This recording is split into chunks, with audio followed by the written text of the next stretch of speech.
안녕하세요. 오늘도 사연살롱을 찾아주셔서 감사합니다. 저는 30대 주부입니다. 그동안 겪어왔던 시어머니의 막말에 대해 분통을 터뜨린 이야기를 해보려고 해요. 저와 남편은 대학 시절 동기였어요.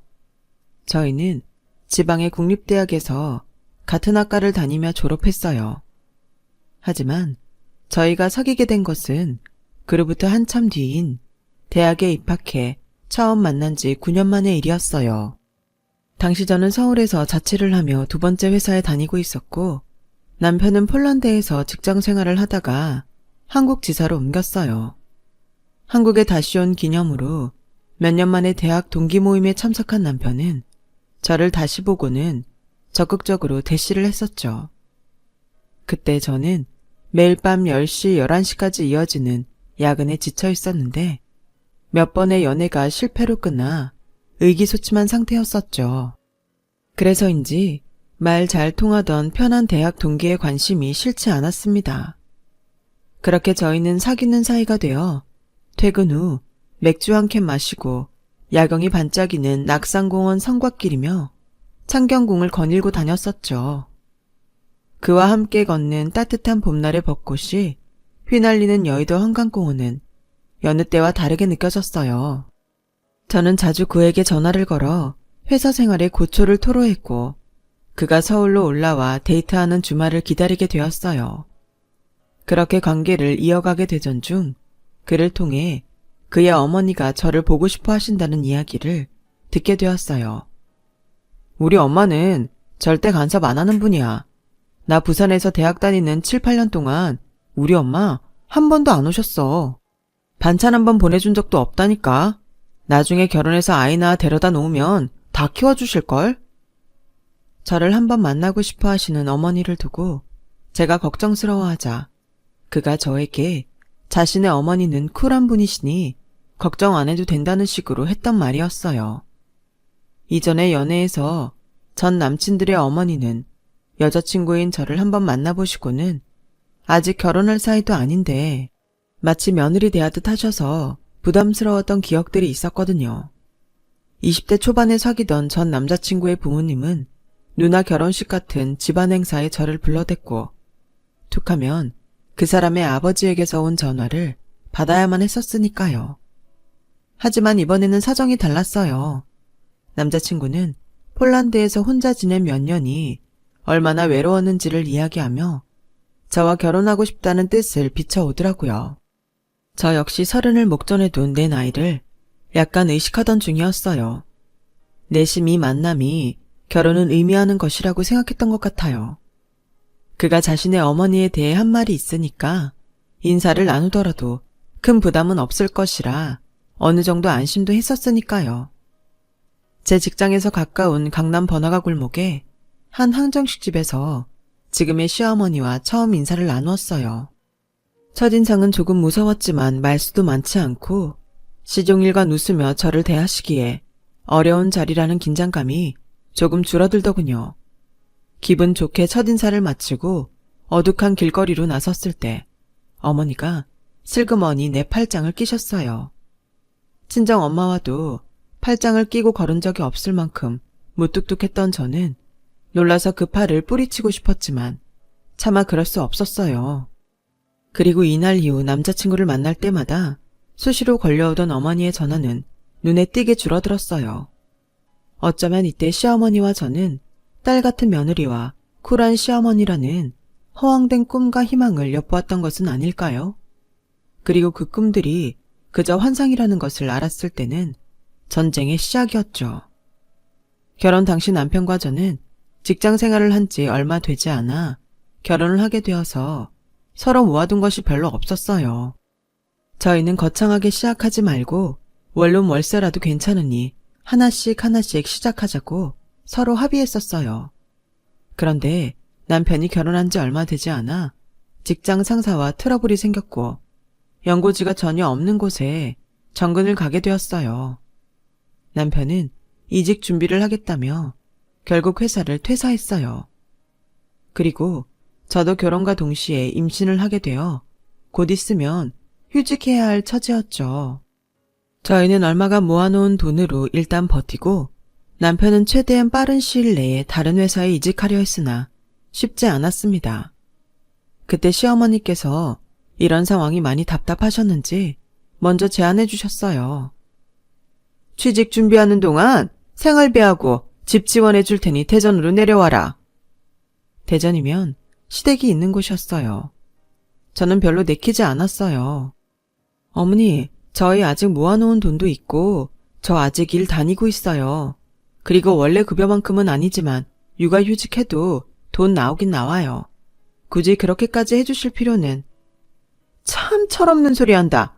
이제 곧 애도 태어날 텐데 너네 그렇게 월세로 살아서 언제 돈 모아서 집 사려고 그러니? 어머니, 말씀은 정말 감사하지만 니네 엄마가 집 해주고 너네 지원해줄 처지나 되니? 그래서 내가 해주겠다는 건데 절을 해도 모자랄 판에 이런 시어머니가 어디니? 저희 친정엄마는 가정주부세요. 시어머니 안 계시는 집안에 맏며느리 노릇하시느라 평생을 나가서 일해본 적은 없으시고 가족들 뒷바라지를 하셨어요. 나이 차이 많이 나는 고모들 삼촌들 대학 가고 결혼하기 전까지 친정엄마가 엄마 노릇을 했다고 봐도 무방합니다. 친정엄마는 경제적으로 무능력하시지만 절대로 편하게 사신 거 아니라고 생각해요. 반면에 저희 시어머니는 평생을 장사를 하셨어요. 사업 수완도 좋으셔서 재산도 제법 되시고요. 그래서 바쁘다는 핑계로 시댁 행사나 제사 같은 것들은 돈으로 때우시고 한 번도 참석한 적이 없으세요. 그래서 시어머니는 저희 친정엄마가 가정주부라는 이유로 무시하고 있는 듯 했죠. 남편에게나 저에게나 친정엄마 이야기를 하면 항상 너네 엄마 아니면 너네 장모라고 부르셨고요. 남편하고 단 둘이 있을 때 너네 장모라고 부른들 누가 뭐라 하겠어요. 하지만 제 앞에서 그렇게 예의 없는 단어로 지칭하면 참 속이 상하고 기분이 나빴어요. 사돈이라는 멀쩡한 단어를 두고 대체 왜 그렇게 부르시는 건지. 어쨌든 저희는 시어머니 말에 일단은 굽히고 들어가는 수밖에 없었어요. 시어머니는 시댁에서 10분 거리에 저희 부부를 위한 아파트를 준비해 주셨어요. 그리고 이런저런 핑계를 대며 집에 자주 찾아왔죠. 아이가 태어난 후에는 손녀 보고 싶다는 핑계로 아예 상주하고 계셨어요. 하루는 남편의 취직 기념으로 아이를 데리고 오랜만에 외식을 하고 카페에서 셋이서 시간을 보내고 있었어요. 남편이 서울에 있는 곳으로 직장을 얻었으니 드디어 시댁에서 벗어날 수 있다는 생각에 들떠 있었어요. 그런데 어머님한테서 전화가 오는 거예요. 네, 어머, 야! 너네 지금 어디냐? 어머니, 그이가 취직을 해서 저희 기념으로 나와서 외식하고 지금 카페에 있어요. 돈 있어, 거나냐? 돈도 못 벌고 빌빌거리고 있는 것들이 커피 사 마실 돈은 있더냐? 나는 커피숍 가서 커피 사 먹는 것들은 정신머리가 다 빠진 것 같아. 어머니 너무 지나치세요. 저희가 외식을 자주 하는 것도 아니고 어머님 아들 취직 기념으로 정말 오랜만에 나온 건데. 지금 말 대꾸 하냐? 이제는 네가 시애미 알기를 우습게 하는구나. 내 딴에 니들 생각해서 바나나까지 사왔는데 이건 그냥 식탁에 두고 가마. 어머니, 혹시 지금 저희 집안에 계신 건가요? 그래, 내가 어디 들어오면 안 되는 곳이냐? 어머니, 그래도 주인 없는 집인데 함부로 들어가시면 저희가 너무 불편해요. 내 아들 집이고 이거 내가 사준 집인데 무슨 남의 집이야. 집에서 살림만 하는 니네 엄마가 그렇게 가르치디? 시애미한테 따박따박 말 대꾸 하라고? 어머니, 왜 친정 엄마까지 끌어들이세요? 아무튼 이제 저희 집에 함부로 들어오지 마세요. 비밀번호 바꿀 테니까 그런 줄 아시고요. 저는 그렇게 말하고 전화를 끊었습니다. 눈물이 핑 돌았어요. 어머니는 저희가 외출한 하필 그때 바나나 한 송이를 주려고 집에 들르셨다가 우리가 없자 화가 나서 전화하신 거였어요. 미리 말씀이라도 하셨다면 좋았을 텐데 시어머니는 당신이 원하는 때에 바로 통화가 되지 않거나 집에 들렀을 때 우리가 없으면 버럭 화를 내시곤 했어요. 제가 전화를 끊고도 한동안 분을 삭히지 못해 씩씩대자 남편은 옆에서 눈치를 보며 말했어요. 엄마가 좀 심하긴 한데 그래도 그 집 엄마가 해준 건데 들어오지 말라는 건 너무하다. 그게 할 소리야? 여기 살면서 어머님 아버님 허구한 날 집으로 오셔서 살림이니 애 육아하는 것부터 간섭하지 않은 게 없으셨어. 우리 지원해 주셨다고 해서 우리 사생활까지 침해하실 권리는 없는 거야.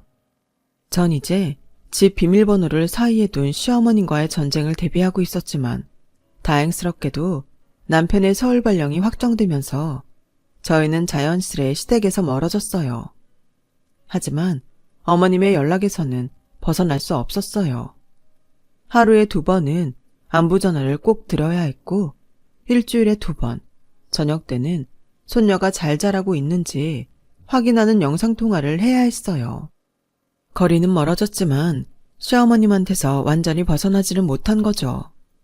아이가 하루가 다르게 커갈수록 시어머님은 둘째는 언제 가질 거냐며 성화하셨어요. 야, 이번에 내 친구 며느리는 둘째를 낳았는데 아들이라더라. 너도 하나 가져야 하지 않겠니? 우리 집안 씨를 이을 아들 하나 정도는 낳아야 하지 않겠어? 그리고 주희한테도 남동생이 생기면 얼마나 좋겠냐?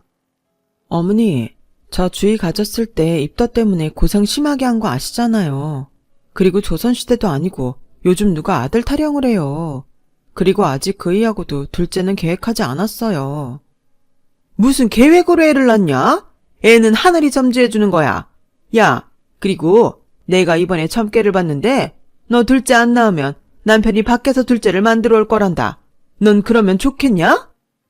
어머니는 어디서 돌팔이의 점괘를 듣고 저에게 진지하게 말씀하시는데 저는 도대체 이런 말을 내가 왜 듣고 있어야 하는지 화가 치밀었어요. 그동안 시어머니가 아무리 속을 긁는 말을 해도 대부분 참고 잘 넘겼지만 이번만은 시어머니고 뭐고 눈에 보이지 않았어요. 결국 저도 한마디 내뱉고 전화를 끊었어요. 누가 어머니한테 아버님이 밖에서 애 낳아 올 거라고 하면 좋으시겠어요? 하지만 화는 도통 가라앉질 않아 퇴근한 남편을 붙잡고 쏟아부었어요. 낮에 이미 문자로 상황 설명을 했고 너무 속상했었다고 말한 뒤였기 때문에 저는 남편이 저에게 따뜻하게 위로해 줄 것을 기대했어요. 하지만 예상은 빗나가고 남편은 미안한 기색보다는 오히려 예민한 태도를 보였어요. 내가 낮에 엄마한테 전화해서 한마디 했어. 왜 애 엄마한테 그런 말을 하냐고 얘기했으니까 다시는 그런 일 없을 거야. 그러니까 그런 걸로 사람 좀 그만 볶아. 나도 중간에서 지친다. 어머니한테 그렇게 말했다고? 이 사람아, 우리 이미 결혼 4년 차야.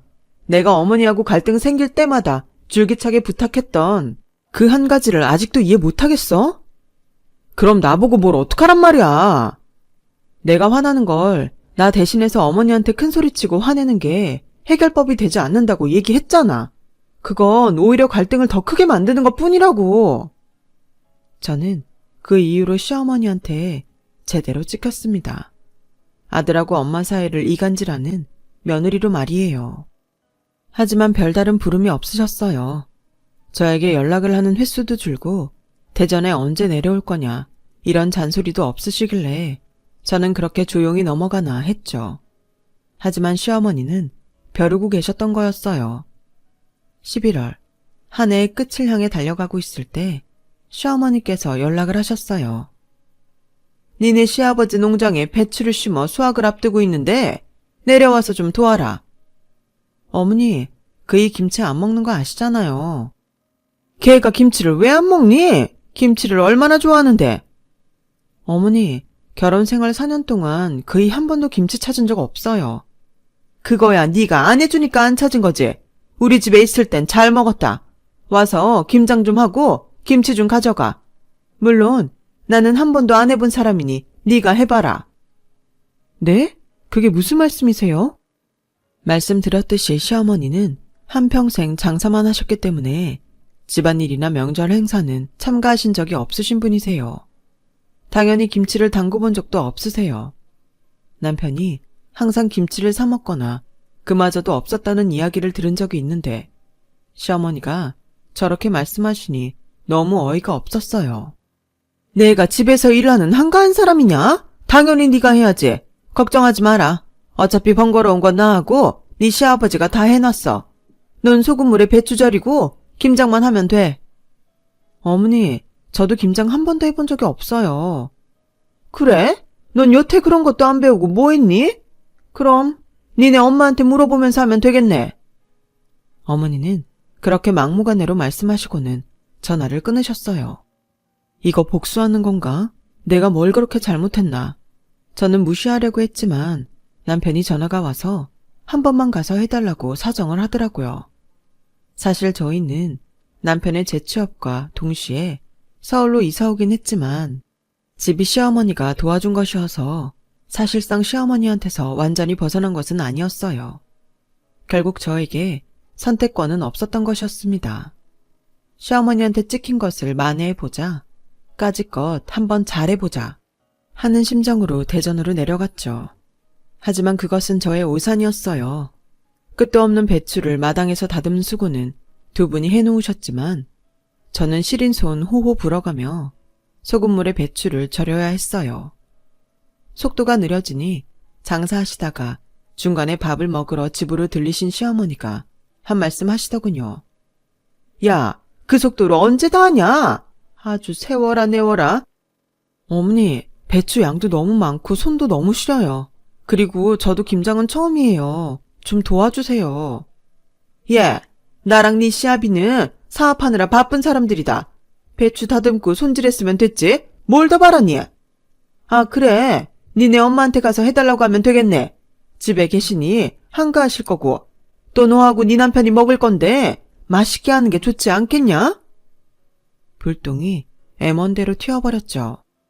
친정은 부산이었는데 부산에 내려가는 길에 절인 배추를 차에 싣고 가서 친정엄마와 김장을 하는 엉뚱한 결론에 도달한 것이었어요. 지금 같으면 배추 집어 던지고 집으로 갔겠지만 그때는 바보같이 친정엄마한테 전화해서 상황을 설명드렸네요. 어찌나 머쓱하고 죄송하던지. 소금물에 절인 배추는 엄청나게 무거웠어요. 시부모님 남편, 저까지 넷이서 돌아가며 큰 차에 가득 절은 배추를 싣고 있자니 이 무슨 고생인가 싶었죠. 이걸 부산까지 들고 가느니 버린 김에 여기서 후딱 해버리고 싶은 생각도 들고 부산에 도착해서도 아파트 26층인 친정집 거실까지 옮길 생각에 가기도 전에 지쳐버렸어요. 배추를 차에 싣고 있던 도중 시아버님이 차라리 사부인이 여기 오시는 게 어떠냐? 라고 말씀하시더라고요. 저는 안 그래도 죄송스러운데 그렇게까지 할 수가 없어서 망설였어요. 그러더니 시어머니께서 저희 엄마한테 전화하라고 하시더라고요. 제가 친정 엄마한테 전화를 걸어 머뭇거리자 시어머니가 제 전화를 뺏어서 저희 엄마한테 말했어요. 사부인, 저희가 김장해야 하는데 여기서 부산까지 배추 들고 가는 것도 그렇고 그냥 사부인 여기로 오시는 게 어떨까 싶어서요. 저희 엄마 무릎이 안 좋으세요. 그냥 저희가 하는 게 아니, 사부인, 아무리 무릎이 안 좋으셔도 부산에서 대전까지 걸어오시는 겁니까? 차 타고 오시는 거지 않습니까? 사위하고 딸이 먹을 김치인데 못 도와줄 것도 없지 않아요? 저는 시어머니의 그 행동에 너무 화가 났지만 저에게 전화를 건넨 시어머니에 의해서 엄마가 저에게 전화로 말씀하셨어요. 네가 참아라, 국하마. 엄마의 딸 가진 죄인. 그래서 내가 귀염받는다면 하는 심정이 반영되어 어쨌든 김장은 성공적으로 마쳤어요. 친정집과 시댁까지 그의 김장을 해결했으니 친정엄마께 감사한 일이었죠. 이 모든 과정에서 엄마와 제가 마음을 다쳤다는 점만 빼면 말이에요. 그해 겨울, 배추는 대전에서 부산으로, 일부는 저희 부부가 살고 있는 서울집으로 전국 일주를 하게 된 거죠. 친정엄마가 올라오셔서 김장을 담그라는 말은 당연하게도 시부모 먹을 것도 해오라는 뜻이었어요. 저희 친정엄마는 딸이 남편과 함께 서울에서 새 출발하는데 경제적 보탬을 못 주었다는 이유로 시부모님이 바쁘시다는 이유로 사돈네 김장을 해주시고 그것도 모자라 이사했을 때 서울로 따라와 이사 정리까지 도와주셨어요. 돈으로 못 보태주는 대신 몸으로 떼온 것이었죠. 이런 식으로 짜증나고 슬픈 결론에 도달하는 사건들이 종종 있었고, 그때마다 저는 친정이 가난해서 물질적으로는 도움이 되지 못하니까, 또는 우리 엄마는 돈 안 버는 주부니까, 또는 내가 맞벌이 안 하고 육아만 하고 있으니까 등의 이유로 스스로 작아져야만 했고, 자존감은 나날이 떨어졌어요. 자존감이 떨어지면 그것은 곧 우울증으로 연결되는 전조 증상이었죠. 그렇게 김장을 다 하고 시어머니가 수육거리를 사와 친정엄마는 쉬지도 못하시고 수육을 삶고 계셨어요.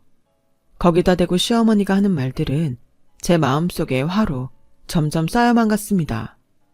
야, 너 표정이 왜 그러냐? 니네 엄마 와서 고생한다고 지금 불만 있더냐? 당연히 집에서 일하는 사람이 와서 해야지. 어머니, 친정 엄마도 계신데 야라고는 부르지 말아주세요. 그리고 집에서 하는 일은 일 아닌가요? 다시는 저희 친정엄마 모욕하는 말 하지 말아주세요. 제가 그렇게 반박하자 시어머니는 당황하셨어요. 아니 얘 말하는 것 좀 봐. 아주 잡아먹으려고 달려드네. 그리고 틈만 나면 자꾸 니네 엄마, 니네 장모 이러시는데 언제 저희 엄마가 어머니 앞에서 남편 보고 니네 엄마라고 하는 거 보셨어요? 저희 엄마는 항상 사돈이라고 예의 갖추셨어요. 그렇게 기분 나쁠 일이냐? 니네 엄마니까 니네 엄마라고 하지. 제발 그러지 마시라고요. 지금 저희 엄마도 계시잖아요. 어머님 아들하고 단 둘이 있을 때 그러면 제가 뭐라고 하나요? 왜 당사자가 앞에 있는데 그런 무시하는 발언을 하시냐고요. 둘째도 안 낳는 게 뭘 잘했다고 큰 소리야. 또 둘째 타령이세요.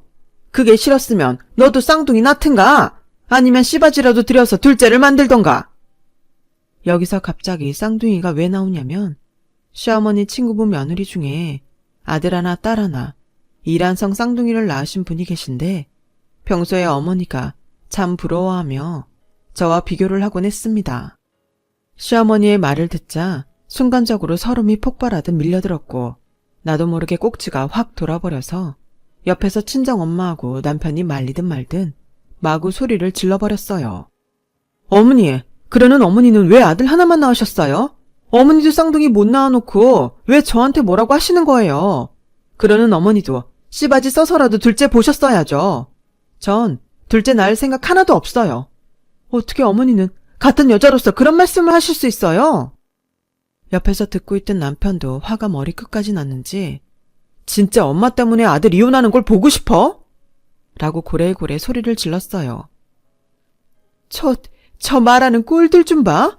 니네 둘 다 꼴도 보기 싫다. 내 집에서 당장 나가. 어머니, 저 어머니 막말 때문에 너무 가슴에 맺힌 게 많고 화병이 나고 우울증이 와서 다음 주에 정신과 상담받으려고 했어요. 오냐, 그래? 안 그래도 나도 내일 정신과 가보려던 참이야. 우울증 와서. 며느리는 딱딱 말 대꾸하고 전화도 안 하고 아들은 천치처럼 지 마누라 편만 들고 내가 너희한테 뭘 그렇게 못해줬냐?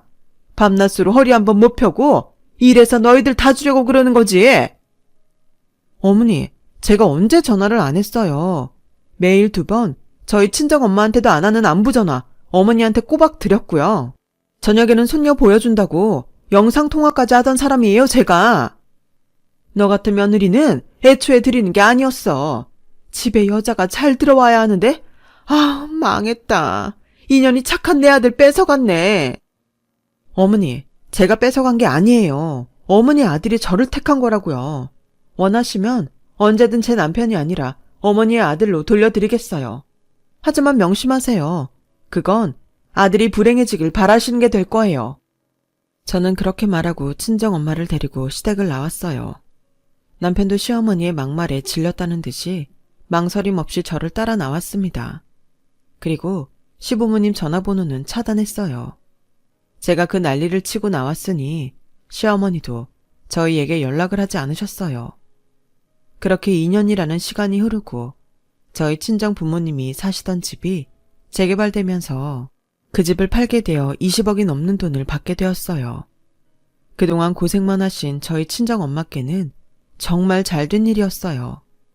친정엄마는 그 돈을 저희에게도 유산 형식으로 나눠주셔서 저희도 서울에 아파트 한 채를 마련하게 되었어요. 그리고 얼마 전 모르는 번호로 연락이 오게 되어 연락을 받았더니 그동안 연락이 없었던 시어머니한테서 연락이 온 게 아니겠어요? 여보세요? 애미야, 나다. 아, 어머님이 어쩐 일이세요? 너희 아니, 사돈 소식은 들었다. 축하한다고 전해주렴. 아, 네. 어머님은 잘 지내시죠? 그게 말이다. 내가 지인을 믿고 주식 투자를 하다가 돈을 다 말아먹었어. 가게고 집이고 다 넘어가서 지금 한 푼도 없는 신세다. 지금 월세로 살고 있는데 그 월세 낼 돈도 다 떨어져 갖고. 아휴, 내가 너한테 못되게 굴어서 벌 받는 것 같구나. 염치 없지만 전세 얻을 돈이라도 해줄 수 없겠니? 내가 무릎이라도 꿇으라고 하면 꿇으마. 어머니, 그럴 필요 없어요. 제가 원하는 건 저희 엄마와 저한테 미안하다는 사과 한마디였으니까요. 그래, 사돈한테도 내가 정말 못할 짓 했다. 면목이 없구나. 처음에는 무시할 생각이었지만 어머니가 진심으로 사과하시는 게 느껴져서 저는 남편과 상의해서 시어머니께 빌라 전셋집을 마련해 주었어요. 시어머님도 예전과는 완전히 달라지셨습니다. 저희 친정과 저를 무시하거나 막말하지 않으세요. 오히려 사돈께 잘하려고 노력하면서 살고 계신답니다. 가족이라는 게 뭘까요? 저는 서로 보듬어주면서 이 험한 세상 따뜻하게 같이 살아가는 게 가족인 것 같은데요. 저희 어머니도 그걸 진심으로 느끼셨겠죠? 제 사연은 여기까지입니다. 긴 사연 들어주셔서 감사합니다. 다들 건강하시고 행복한 날들 보내세요. 여러분, 사연 댓글에 응원과 현명한 조언 부탁드려요. 좋아요와 구독은 저에게 큰 힘이 됩니다. 오늘도 좋은 일 가득하세요.